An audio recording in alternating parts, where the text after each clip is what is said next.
Pogi. Sige na. What's up guys, so yan nga, another episode na naman ng pagluluto ng kakaibang ulam. So naipisipan natin magluto ng manok.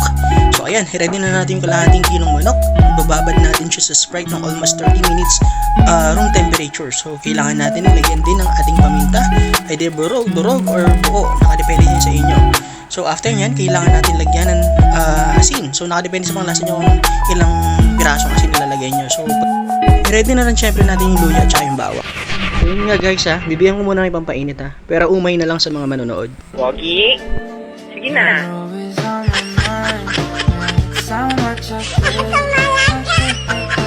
Yun nga guys, alam ko nag-init yung ulo nyo. So kailangan na rin tayo magpainit ng ating manok at saka yung kawali. So pag uminit na, lagyan na natin yung ating mga mahiwagang manok. So prepituhin lang natin siya hanggang sa mag-golden brown po. Nakadepende sa panlasa nyo or sa quality na gusto nyo. So after yan, so kailangan lang natin siya palutuin ng hanggat mahango yung lasa. So ayan, halo-halo na tayo guys. So pag naprito natin lahat, so ayan, kailangan natin i-recook yung ating luto kanina. So i-ready na natin yung ating bawang.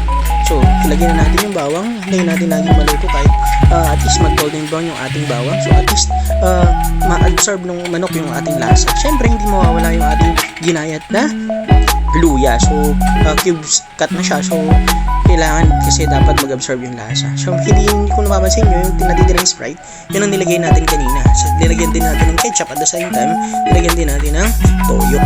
Yun nga guys, after maluto ng at least 10 to 15 minutes, so mapapansin nyo, wala naman siyang masyadong sabaw.